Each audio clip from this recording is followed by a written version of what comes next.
Hi, I'm Mars Girl. I wanted to talk to my audience real briefly about a given movement that has come up, helmed by Doug Walker, known as Where's the Fair Use? And this topic has kind of come in my direction a lot lately, especially as I was off at MagFest this past weekend amongst a whole bunch of other YouTube producers. While many truths have already been stated by many YouTube producers with a larger following than myself, as well as having a few lawyers step in and give their take on the topic, I wanted to voice my own personal run-ins with dealings with YouTube, big corporations, and other individual encounters to give you an idea of what a regular content producer deals with when trying to produce content for YouTube. And the reason why I wanted to throw my hat into the ring on the subject is because I feel like there's a lot of doom and gloom being perpetuated under the hashtag WTFU movement, albeit I believe a lot of it may be unintentional. However, my goal here is to motivate you to feel like you can still continue to create the content that you want to create, even when you feel like the deck is stacked against you, because believe it or not, you can fight this broken YouTube content ID system and you can win. First of all, what is fair use? By definition, it's in U.S. copyright law, the doctrine that brief excerpts of copyright material may, under certain circumstances, be quoted verbatim for purposes such as criticism, news reporting, teaching, and research without the need for permission from or payment to the copyright holder. You'll want to do some further research on just how much content you can actually use, because it sounds relatively fast and loose, though you'll still want to be careful of a number of things if you want to produce content that falls under fair use. By that same token, but the flip side of that same token, major big industry entertainment love to play fast and loose with the definitions of copyright law, so long as it plays to their favor. And since they have all the money, if they can throw that money weight around, oftentimes YouTube content producers won't stand a chance. Within the last couple of years, YouTube has implemented an automated content ID system, and of course it's largely flawed for a multitude of reasons. If you've not already heard how it works from one of the many other sources on the subject, YouTube works with those who own the copyright to video and audio content, and a company can provide YouTube with a file that, if matched with a YouTube user's video, can flag that user's video for using too much video or audio from the copyrighted source. Okay, so let me give you a personal example from my own YouTube channel here. I recently re-uploaded all of my now 5-year-old Land Before Time movie reviews. Quite frankly, I actually believe that a lot of the reviews I've done in the past likely used way too much footage of the source material. And NBC Universal seems to agree, because almost every single one of those Land Before Time reviews got flagged with a copyright claim as soon as I uploaded one to my channel. This means that NBC Universal gave YouTube a copy of these Land Before Time movies so that YouTube could automatically check somebody's video to see if too much footage was used. This did not actually hurt my channel in these specific cases, but it did keep them from being viewed by anyone worldwide. I did fight every single claim though, and since it seems that even my old work, which probably should have never used that much footage to begin with, does in fact fall under fair use, either for review or for parody, every single one of those copyright claims were in fact released, some of them on the very same day I fought them. Though it is somewhat strange because some cleared that day while others just sat there and let the 30-day copyright fight play out. So what happens to your video when you fight these claims? In every instance I've had, although I've heard it's not always true for other producers, my videos were in fact made viewable to the public immediately, even while I'm still fighting over the claim. I just can't monetize it. But the bogus part of the story is not that I can't make money off of my work, but that somebody else can. Ads will still appear on my video, and in the case of the Land Before Time reviews, it was NBC Universal who gets to pocket the cash. A full 30 days can go by where they get to do this, and while ultimately by the end of the whole thing I pretty much always end up the victor in these claim battles, I will never see any of that money. And by the time the month is up, who's coming to watch the video anymore? By then the videos have already seen the bulk of their thousands of views and nobody's gonna care after that. So basically NBC Universal got all of the potential earnings those videos could have made. Now to go back to a statement I made earlier, I actually hate looking at a lot of my older videos. And not just because sometimes I cringe at the quality of the product I produced, but because really, in general, the clips I used should have been only maybe 30 seconds in one stretch or less, then cut to something else, then cut to some other spot in the movie or TV show or whatever. 30 seconds seems to be a pretty safe number, and in fact, it's a general guideline I was taught in many mass media and journalism classes, both in high school and college. I've more recently adopted a sort of personal rule to keep myself from getting lazy and just letting a hunk of a movie play while I talk. If I'm ever done with a sentence, that's where I cut my clip, and then I cut to a shot of something else, maybe elsewhere in the movie or something. For one, it's visually more appealing in a review, and for another thing, it seems to have helped cut down on copyright claims. In my most recent review of The Land Before Time 14, in fact, NBC Universal didn't lay down a copyright claim on that video at all. And I want to use this as an example for those of you who may be just starting a YouTube channel and are terrified of getting their channels copyright claimed into oblivion. There are things that you can do under fair use using clips of audio and video that will make your videos less likely targets for automatic claims. Use less than 30 seconds of a given scene just played straight out. Use multiple clips, but cut away to your different clips frequently to make your point. I think we all understand that uploading full songs or movies is obviously not an example of fair use, so, don't do that. Anime music videos, for example, are kind of risky, though it could be considered transformative. I just hope you have a good lawyer on your side. Now, even when you think you're playing by YouTube's rules, you may still find yourself occasionally getting flagged by something. I, too, have been flagged by things that I didn't understand, even having been falsely flagged by organizations that don't even own the distribution rights to the thing that I've reviewed. And YouTube will use language that will try to scare you into thinking you're in some real trouble. But you have to fight these claims. If you strongly believe that what you've uploaded is a clear-cut example of fair use under US copyright law, you have absolutely no reason not to fight it. Because even though the verbiage on a copyright claim will say something about legal action, blah blah blah, fighting the claim will absolutely not hurt your channel, at least not in any instance I've worked with. I had one claim, much like others who have spoken up on this Where's the Fair Use topic, which had the video temporarily removed from YouTube and gave my channel a copyright strike.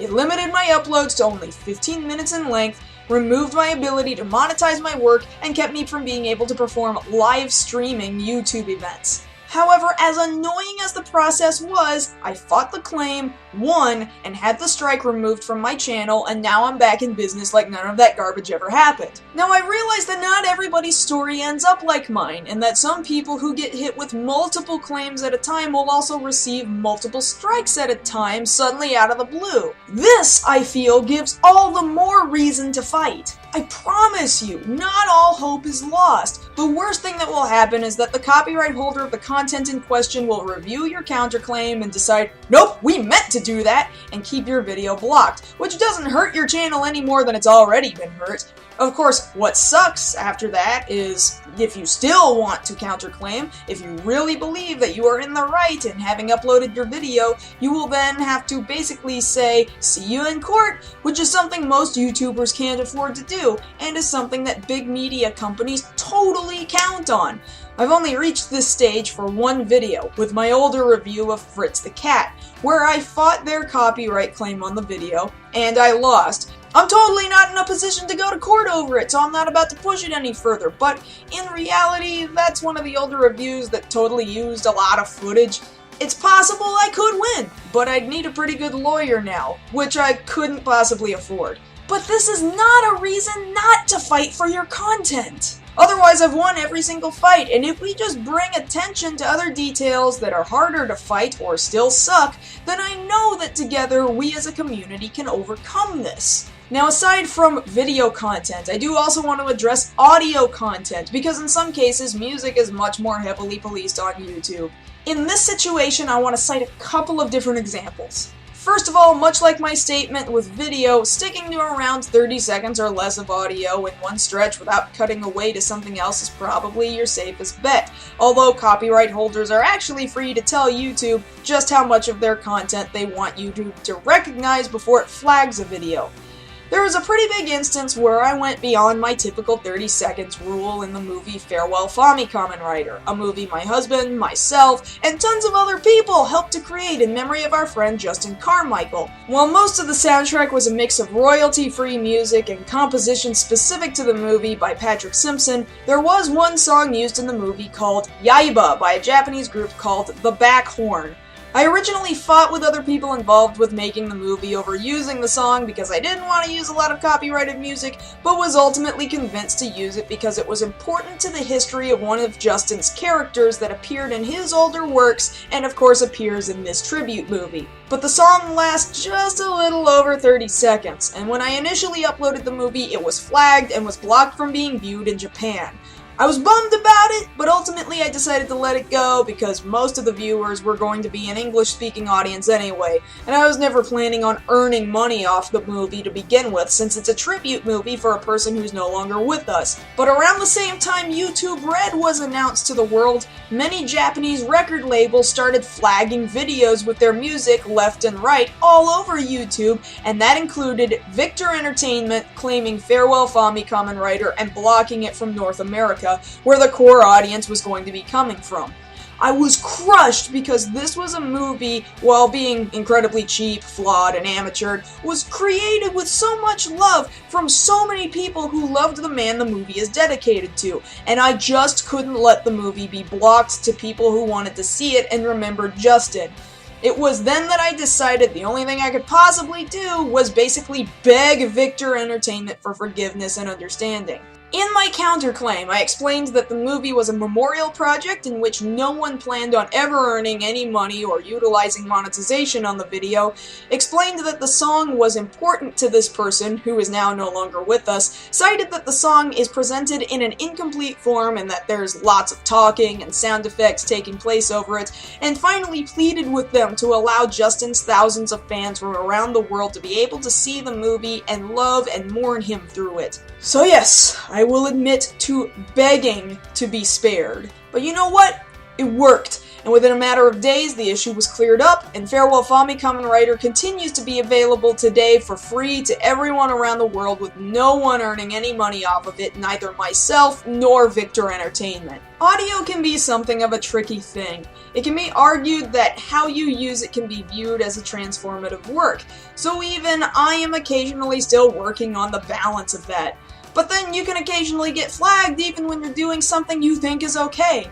I know of some other producers who've gotten permission directly from an artist to use a musical piece, but still got their video flagged in the Content ID system afterward anyway, which required some communication to work out. In those cases, I can't speak on their behalf, but I can speak on some other topics, such as that of video game-related material. It's hard to tell someone to be careful of how you use music in your videos when sometimes all it takes is to play a video game the way it was meant to be played, even video games that the studios are totally cool with allowing you to stream to platforms such as Twitch and YouTube, when suddenly YouTube will flag your video for the game's soundtrack playing in the background. This has happened with me on multiple occasions, including on videos of Final Fantasy VII, Star Wars The Old Republic, and Fallout 4. In that sense, the Content ID system is flawed because it doesn't take into consideration the context in which it hears the audio. The only way to beat it is by lowering the game volume down to the point where it's practically inaudible, or heck, completely mute the dang thing, which in a way defeats the purpose of a lot of the ever-growing YouTube gaming network, in which the host of a given video may be trying to share the general look, feel, and yes, sound of the game in question. And finally, as one more audio example, I'll also somewhat discuss how this can affect smaller channels. I've recently been helping my friend Cosmetic Cutie film and edit some makeup videos while she's without filming and editing capabilities. But since she is just branching out and seeing what she can do, her channel doesn't have a lot of backing yet. I imagine it must be scary in a number of ways to launch a brand new YouTube channel in this day and age. The last thing I would ever want to happen to her would be for her own channel to do harm to itself. So whenever I edit a video for her, I first privately upload it to my own channel to see if it's going to get flagged for anything, which would usually mean the audio content of the video, because there's next to no copyrighted video content used on screen. Or if it is, it's super short, or it's in a corner somewhere, and there's like no chance it'll ever get flagged. More often than not, things have turned out fine, even with Disney music playing in the background. Take this video of her creating makeup to resemble the character Anna from Frozen. In that scenario, and many others, her videos have never been flagged. Once I know the video's not going to get flagged automatically, I then send the video to her so she can publicly upload it to her audience. But in the case of two of her most recent videos, one featured on my channel and one featured on hers, which showed off makeup looks inspired by Iron Man and Captain America, I'd originally used music from the first Captain America and Iron Man Cinematic Universe movies. When I privately uploaded these two videos, they were immediately flagged and both were blocked from being viewed almost all over the world. I wasn't prepared to fight these claims against Marvel just yet, nor was I prepared to put my friend through any copyright-related stress when she's just trying to launch herself in something she's good at. So the good news was that it wasn't too difficult for me to replace the music with something that was royalty-free. I think it's entirely possible that both of those videos could have been considered transformative works, and that we could have fought for them in the form I'd originally edited. But in the position I'm in right now, I'm more prepared to simply take the hit just to test whether or not my friend's video is going to get instantly flagged, rather than allowing her just barely blossoming channel to get struck with too many things right off the bat and then sink. And the fact that burgeoning YouTubers are feeling scared is just plain wrong. To make someone think that they can't do something with their creative passions is just a cruel thing to do. Now, I'll come back to this topic here in a little bit, but I want to give you another completely different example of something that I hope will actually bring you hope. I had a relatively recent incident happen in regards to a review I did that I've only told a handful of people about, but for the sake of not wanting to sound like mudslinging, I'll leave out specific details while still giving the important information. The creator of a specific intellectual property reached out to me via email complaining that they thought I used too much of their work in my video, disliked that I spoiled it, and requested that I remove it. Now understand, just because somebody critiques the way a piece of media ends does not make that critique or the example of fair use invalid. Me, being unsure how I should respond, or even if I should respond, specifically chose not to respond, as to not further escalate the issue. However, sometime later, I received a slightly more upset message in my YouTube inbox from the same creator, again requesting that I remove the video and informing me that this time they'd also sent YouTube a copyright takedown request. The individual further insinuated insults that I, as a filmmaker, I assume they meant with the creation of Farewell Fami Kamen Rider, would then review things in the way that I do. I mean, I don't know, I watched several people's video reviews of Farewell Fami Kamen Rider, and even when they had bad things to say about it, used footage from it, or spoiled the ending to it, it didn't exactly bother me, but maybe that's because of the kind of tribute movie it's supposed to be, and because I've specifically chosen not to financially gain anything from it. So anyway, it took several weeks before I ever heard anything from YouTube. And yes, I did in fact get an email from them stating that they had received a copyright takedown request on this video review of mine. However, the email was just about the most amazing thing I've ever seen in my lifetime, telling me that we believe your content is protected by fair use, fair dealing, or a similar exception to copyright protection. We are writing to let you know that we do not plan to remove your video at this time. Amazing! In this one instance, YouTube defended me and my video over an example of fair use! This is something I've only heard of happening to the likes of Jim Sterling, who also made a video about almost this exact same situation happening after he reviewed some awful video games and then received copyright takedown claims as a means of silencing his critique of them. I'm not sure whether or not to think of my specific situation as the individual's attempt at silencing my critique of the given material, but I'm sure it's possible because that's clearly how it's been used by others to abuse YouTube's policies and silence critics. Here's my point when I bring that specific situation up. I don't personally believe that my channel is nearly big or important enough to be worth protecting. I've been doing this sort of thing for years, and I'm friends with many colleagues who have moved on to become far more successful than I am over the years. And yet somehow, somebody somewhere within YouTube's offices decided that my video was important enough to protect and leave online. It makes me wonder exactly where I stand, if I'm sitting somewhere on the cusp of not yet notable enough, or just barely becoming notable enough to bother with. But even so, I realize that even producers with a larger following and more pull than myself are still struggling with this on a daily basis. For that reason, it becomes very easy to come to the conclusion that if the big boys are still getting slammed with copyright takedown notices and have threats of their channels disappearing, then what chance does a lowly startup channel possibly have? No!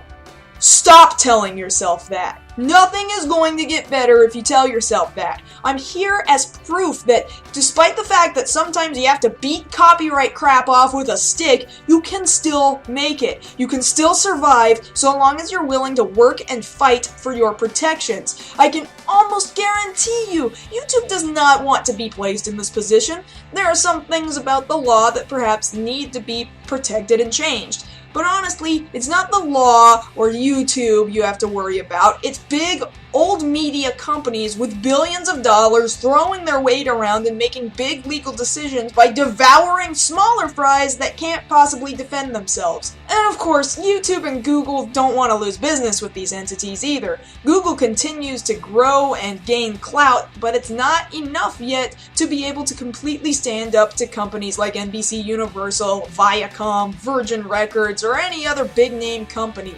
What is it exactly that we need to do? I can't give you any specifics, really, but for starters, maybe hashtag WTFU isn't such a bad idea, getting the ball rolling on having people starting to talk about the topic. And past that, you have to fight back. The only thing that I know I have the power to do is fight back whenever I'm hit with any sort of copyright issue. Fight back, send counterclaims, ask questions, and if questions aren't being answered, take it higher, make it public. Don't necessarily get so mad that you become a terror to work with, but, show that you weren't going anywhere and show that you weren't happy. Even smaller channels should not feel scared that they can't post their passion projects just because they might get flagged for something that they don't understand what they did wrong. If any individual or corporation is trying to make you feel too scared to produce that content, that is wrong, and you need to know that that is wrong. They want you to be scared because they either want you to stop making your content or they want to take credit for the content that you're making even though they had nothing to do with the creation of it. Either one of those is just outright wrong. There are things that you can do to make yourself a smaller target, but in the end, YouTube simply has a flawed copyright system and they're too scared. We all, YouTube included, need to stop being scared of the big corporations. If enough people start to push back, not only will YouTube notice, but the old media business companies are going to have to start taking notice and eventually change their approach, as they always have every time some new form of home media got in the way of their ideals. Don't give up! Don't be sad and don't be scared. Keep being creative and keep talking about your passions. It might be hard for a little while, but I can promise you, with diligence, we're all going to get there together. Until then, suppose it's still pretty safe to keep asking the question, where's the fair use?